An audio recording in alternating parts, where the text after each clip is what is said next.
Langol Reserve Forest ngarang numidang yamna chawna lamai chakraba matung mai adu matau karamna haurakpano yengsinkibaga loinana Forest Department na mafam aduda ngasidagi mi changbada athingba thamkhre hiramasigi matangda Imphal Today gi report ama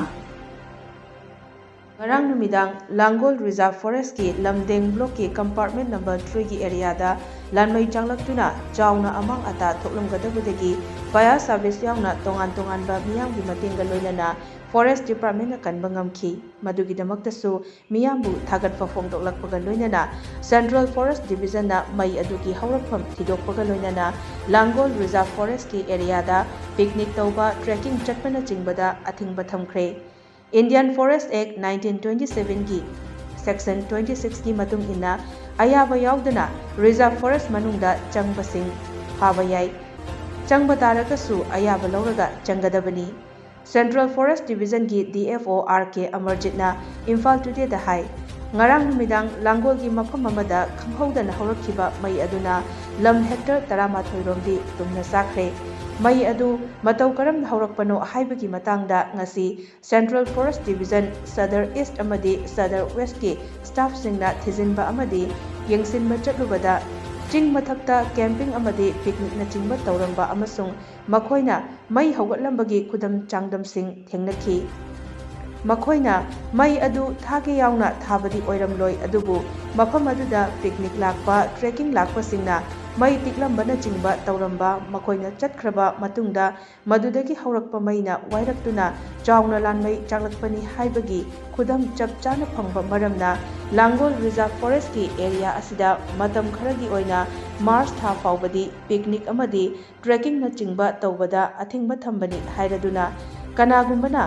trekking na chingba Chatpa tarabasu Forest Division range natraga bid office singdagi mangjawnana ayaba laugadabani hiramasigi matangdasu Central Forest Division na notice amasu thokre hairi RK Amarjitna Imphal Today da makhatana hai tongan ba ching singdasu picnic tauba camping amadi trekking chatpa singna su cheksinbiyu asigumba daita yaudaba thabak macha ama tauramba matamda leibaki oiba achauba amangba ama oiribani haibasisu ningsingbiyu hairaduna khwaidagi mai chakanba mafam asi Langol na oiba masitasu natana Langol Reserve Forest asisu hauzik pagatlakliba mafamni mafam asida chahi ani ahum asitang mai chakhandana thamba ngamkhiba taragadi yamna fazaba ising thokpa mai chakpa ngamdaba mafam ama oigani haiki ayam khoina uchening baje sisini kuching maton jogdore khoina kazara kudangranggi mai chakpa mafam se khoina nungdin dabok chatpada si kitang wabadu oi sidaga kaigumba soidana tagiba tardi dum makha yorkanda dum hingdabai fibamne ayam nungdang da wana lakpirakanda akhoi forest mai kanbigibado yam thagachaninge masi akhoi leiriba Langol Reserve Forest ki fibamse yamna phabadi nataba aduga phagatti phagalaiba phagalapasida akhoi na karigumba sahi mari khak mai chahandana phajana thamba ngamki tardi Langol Reserve Forest se phajana leigrani ising thoktana makha je kangdana akhoi mai chakandaba Reserve Forest du sikse khwaidagi mai chakanba tisu oiba Reserve Forest aduna sida akhoi staff singna kana honajariba se ngarang mi kharana na khara la kanda asigi mathak sida moi camping tawudani chakchana ba aduna chakchana ba moina chakhi thungka chakchara satkhra matungda asai mai do phajana muthalamdabadagi mathang chamnaratana chak chawna chaklakpa ado mayam changdana ngarang diam wana pung 8-10 dai bo honabidana ngasang kalle karigumba mayam do lakpiramdraba akhoi chingmai se mamang thangba chingmai se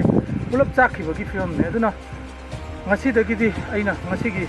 kudongchaba jilogjaraga akhoi media gi kudongchaba jilogjaraga haijeningbase mayam Langol Reserve Forest manung sida changbiganu ain nasu Indian Forest Act 1927 ki Section 26 ki matungina permission yauduna changbasi koina phaba yai trespassing koigi permission yauduna manungda changbasi phaba yabani aduna mayam changbi ningba tarbasu lead officer adigi range officer DFO mayam dagi permission je lobi rakanda hum sidagi amade lobi yai lobi rakanda changbiyu aduga mai chakpa karigumba thengnabirabadi akoibada leiriba club adi akoigi ichinau singna mai chakpa thengnabirabadi yam thuna akoigi forest ki anappa office amda manang nakpa office amda pawji kitang pibiraga yam thuna akoina kalhobu ngamjaragadi yam phaba yamna sabudagadi kanji waba mai ji chaputkragaju kanji waba duna mayam mateng pangbiu Langol Reserve Forest mayamgini mayamgidamakta akoigi sarkarna sarkargi loisang amoina department amoina forest department na kana honajaraga semkatchagena khanjaribasi tungi mihau akoigi hauraiba mayamgi generation mayam lakadori singsigini aduna mayam changdana Langol Reserve Forest se kanji haibadu ai matang sida thamjage adingai kan Imbal today ga DFO RK Amarjit ka telephone da wari sanabada Reserve Forest ki matangda wafam kayamarum fongdokpaga loinana mahakna hai atopa Reserve Forest singdadi eviction mayam ama tawkhre adubu Langol Reserve Forest dadi eviction tawbang ngamdabra haina miyamna hangbirakpa wahang kaya ama lei hairaduna Langol Reserve Forest ki oinadi ayambana court ta case leiriba maramna eviction chathaba yadabani case asina hek loirakpada ayabana lehaurasu yadaba singdi soidana eviction tawrakhigani Hauzik Langol Reserve Forest ki laikai khudingmaki forest da case leiri maramaduna department da su pangal thoktabani haiki aina hojai hajaningi sina koi Langol si keno matam amada fajaba u kai horum tarasu hojik che matam amada amuk kai tar ko uba mong neba ko raga anuba secondary ahan baiduna primary forest oire hojik isna secondary forest oina leiba matam neba secondary forest sida anuba u pandi sing hoglai se sigi marak sida koigi secondary forest ki hongnabi magi hogdaba jaga sida napi karikra napi sungnang mayam hobudo i karikra adugi mafam mayam leiriba aduna hojik se pura kangba matam oibanina adugi deida khitang mai chakpo hogdrati loinma paksanna chakpagi film da leiba haitare aduna si deida het akoina chahi ani ahum chahi mari gumba karigumba akoina kaimta mai chahandana thambigraba adai magi mathaki kaino je haura kanda matang haura kanda choli toraga magi kaino je soil je lebak se je koigi pathapum darakpa mana masing duna loi khunjala kanda moisturism koigi lebak yawul koigi singi chang je je henkala kana mai chak to khrane ba example je ai nai jening ba koi asong lamdeng side to bisu biredana adu do mai chak ko ngam trabane ba domti adu gi thak to boktam yawragadi akoi jamna safarane ba adu koi maruina koina sum yingjabada mi leiba jaga somgi se sidagi adum oye ba sei kudingi adu ga hojik ngarang sai mo fam sei kudingi adum akoina kanna honarasu ngamdabado aduna masi se mayam changdana keno hona birakanda koigi hek changlakpa matamda kudakta manangna ko bit amada keno se information je pibiraga hek hawrakpada kalawraga di am phaba haitare adagi ani subadana amuk rabi koida aina keno tanga koigi mayamna haiba waithau eviction tawi atop eviction tawi noi Langol di taw ngamde aso sang mayam nei beira kari gi no haitna masisu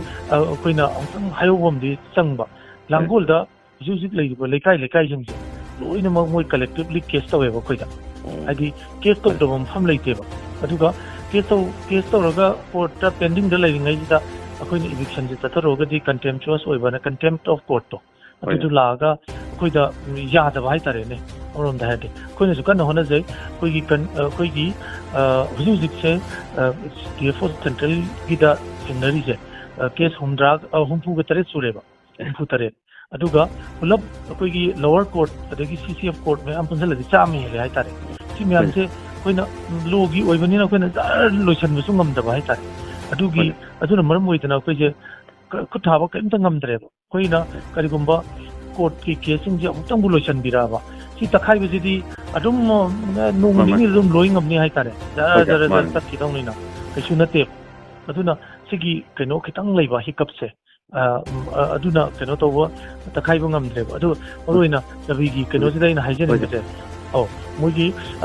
keno se matam khara koina mars loira pobokti singjan jargare odaram ju hujiki mafam je mai chak deba Langol gi any reserve forest na koliba Langol ki boundaries ta leiba reserve forest boundaries ta leiba forest manungda